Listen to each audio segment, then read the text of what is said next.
RJ का काम है एक तरह से जब आप एक पर्सनल कांटेक्ट आपको आरजेइंग करते हुए आगे भेजना है, 1-to-1 जो एक कनेक्ट हम बिठाते हैं अपनी ऑडियंस के साथ में, अपने श्रोताओं के साथ में, वो बिठाना है।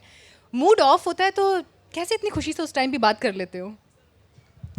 उसमें सबसे अच्छा एक वही होता है कि आप दिखाई नहीं दे रहे हो। तो अगर आप गुस्से में भी बोल रहे हो लेकिन आप बातें वैसी कर रहे हो तो फिर ज़रूरी नहीं है कि आपका गुस्सा लोगों को पता चलेगा। सुपर हिट्स 93.5 रेड एफएम पे मैं रौनक बोल रहा हूँ। अब मैं भले मैं गुस्से में बैठा हुआ हूँ या फिर मैं हाफ कच्चा बोल सकता हूँ या फिर मैंने शॉर्ट्स पहने और मैं बोल रहा हूँ। सो उस इमोशन को क्या है कि वो, क्योंकि माहौल ऐसा होता है, आपका स्टूडियो ऐसा बना होता है, साइमा एग्री करेंगी, जैसे एग्री करेंगी, और क्या कहते हैं, गाने बज रहे होते हैं, आपके ऊपर वो लोड नहीं आता है। क्योंकि जनरली या तो आप गाना बजने के बाद आपकी एंट्री होती है या आपके बाद कोई गाना बजने वाला होता है। सो 2-3 तरीके होते हैं उसके, या तो आप उस गाने को फिर फुल चिल्ला के बजा देते हैं, फिर वो गाना ज़ोर ज़ोर से स्टूडियो में बजने लगता है, फिर आप भी उसमें चिल्ला के गाने लगते हैं, फिर अचानक से 2 सेकंड के अंदर वो वाला मूड चला जाता है। लेकिन जैसे आप वो बोल के ख़त्म करते हो फिर याद आ जाता है, अरे यार वो टेंशन थी। तो गाना उसके लिए बहुत अच्छा एक आपके लिए एक टैबलेट की तरह है, और स्टूडियो का माहौल एक उसकी तरह है। और प्लस अगर आप सुबह कर रहे हो तो सुबह और कोई है नहीं, तो किसी और का चेहरा आपको और गुस्सा नहीं दिलाएगा, तो वो भी बहुत अच्छा है। फिर आप दीवार के साथ तो सर फोड़ नहीं सकते। सो मेरा जब मूड खराब होता है तो ये 2-3 चीज़ें मैं जनरली कर लेता हूँ।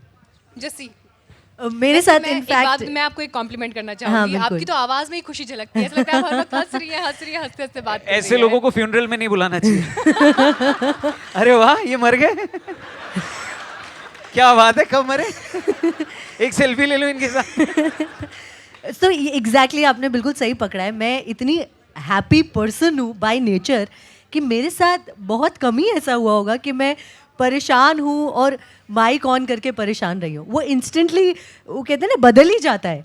तो पर्सनालिटी भी होती है। अगर मैं कभी परेशान भी रही होंगी तो like Raunak said, the moment you switch on the mic and then वो अगला गाना चलता है तो मैं तो जोन बदल जाता है, उसी मोमेंट में एक दूसरे जोन में चली जाती हूँ। लेकिन हाँ, ये होता है कई बार। बड़ा मुश्किल है कि कभी दिल टूटा हो और आप रेडियो शो करें। बड़ा मुश्किल है कि कभी 500 रुपए के खुले मिले नहीं है, उधार लेकर आप काम करने आए हैं और शो पे बड़ी बड़ी बातें बोल रहे हैं, तो इतना आसान नहीं है। बनती हैं, तालियां तो बनती हैं। It's a tough task, but वही है कि आप ढल जाते हो उसमें, आपको रियलाइज ही नहीं होता, इतना मजा आ रहा होता है काम करने में। इसीलिए आपके इतने सारे फैंस भी हैं। वो तो क्या बोलूँ मैं उसे। और लेकिन वही है ना कि जब आप काम करते हैं और जब आप खुश रहते हैं, काम में मज़ा आता है, तो ये सब चीज़ें सेकेंडरी हो जाती है। ये दिक्कत उन लोग को आती है जिन्हें काम में मज़ा नहीं आता है। आज के दिन आप बैंक में जाके देखिए चेहरे, आज आपको पता चलेगा बहुत दिक्कत आ रही है। सही बात है। अब क्योंकि हमने यहाँ पर साहित्य आज तक का मंच लगाया है और रेडियो वाले बाबू और मैडम हमारे साथ मौजूद हैं, तो थोड़ी सी हम साहित्य की बात भी करेंगे। साइमा पुरानी जीन्स शो करती हैं और उन्होंने उसमें एक खास सेगमेंट शुरू किया है, डायरी का पन्ना। क्या मैंने ठीक बोला?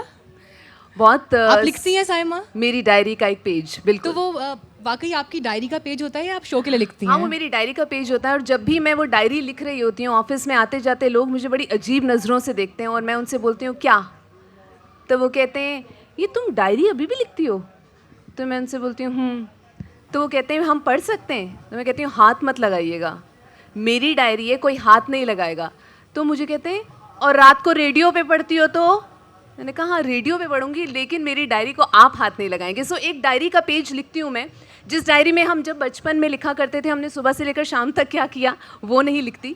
लेकिन हाँ, एक थॉट होता है, मुझे लगता है हर दिमाग या हर दिल कोई ऐसी चीज़ महसूस करता है जिसके पास उसका जवाब नहीं होता, सिर्फ वो एक एहसास होता है और एक सवाल होता है। और जैसे कि मिसाल के तौर पे सोशल मीडिया, ट्विटर, फेसबुक, वहाँ पे हम कुछ भी पोस्ट करते हैं, अगर किसी चीज़ की आलोचना करते हैं तो बहुत सारे लोग हमारे पीछे पड़ जाते हैं। अगर वो प्रो गवर्नमेंट होता है तो बड़ी तारीफ़ें मिलती हैं, अगर वो अगेंस्ट गवर्नमेंट होता है तो बहुत सारी गालियाँ मिलती हैं। तो मैंने अपनी डायरी में लिखा था कि हम इतने जजमेंटल क्यों हो गए हैं, मतलब ऊपर वाले ने हम सबको अलग अलग बनाया है, हम सब अलग सोचते हैं, लेकिन ऐसा कब हो गया कि मेरी सोच अगर आपकी सोच से अलग हुई तो मैं गलत हो गई, या फिर मैंने अगर किसी चीज़ को अलग तरीके से महसूस किया तो गलत महसूस किया क्योंकि आप वैसा नहीं मानते। तो छोटी छोटी चीज़ें होती हैं। या फिर इश्क मोहब्बत में ऐसा क्यों होता है, बॉस आता है तो उसका हक क्यों होता है कि वो हमें डांट के चला जाए, ये छोटी छोटी टिडबिट्स ऑफ लाइफ जो कि मैं अपनी डायरी में लिखती हूँ. अच्छा, आप लोगों में से कितने लोग डायरी लिखते हैं? हाथ खड़ा करिए जरा. ओह क्या बात है. चलिए, वाओ. वो पढ़ने लायक होती है क्या, वो भी बता दीजिए. कभी ज़रूर शेयर कीजिएगा मेरे साथ. मैं आपकी भी डायरी पढ़ना चाहूँगी अगर आप इजाज़त दें तो, और हम उसे एक्चुअली एक्सचेंज कर सकते हैं. जब हम साहित्य की बात करते हैं तो मैंने कई लोगों को सुना, क्योंकि बहुत सारे मेहमान भी आए, बार बार यूथ को लेकर एक बात कही जा रही थी कि यूथ अब पढ़ता लिखता नहीं है, अब किताबों से दूर हो गए हैं, उपन्यास से दूर हो गए, लिखने से दूर हो गए हैं.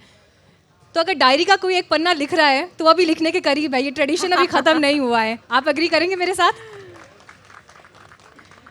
रौनक, आप भी कुछ लिखते हैं या सिर्फ आज तक बउआ, सुकुमार, अविश्वास, हाँ, वो मैं बैरागी लिखता हूँ. जी? वो मैं लिखता हूँ. वो हर वीकेंड पे पूरे हफ्ते में जो होता है उसको चंद पंक्तियों में करके वो लिखता हूँ. अब उसे आप साहित्य बोलिए या फिर बस मतलब बस है वो. बउआ आया कहाँ से? यहीं से है. मतलब वो एक्चुअली करते करते निकल गया. सीटियाबाज कौन मार रहा है? अच्छा. So, हाँ, रोक बस नहीं सीटी पाया. नहीं रोक पा रहे हो ना. सो वो क्या कहते हैं, क्योंकि जनरली जब आवाज़ और नाम में दम होता है तभी आपको अटेंशन मिलता है. अगर आपकी आवाज़ बड़ी 2 पैसे की है और नाम 50 पैसे का है तो कोई आपको भाव नहीं देगा. ये एक एक्सपेरिमेंट था जो पहले मैं एक्सपेरिमेंट के नाम से रेडियो पे मैंने शुरू किया था. सो मैंने ये एक्सपेरिमेंट जब किया तो उस समय मैंने एक शख्स को फ़ोन लगाया. मेरे साथ मेरा एक बहुत ही अच्छा दोस्त पंकज भी था.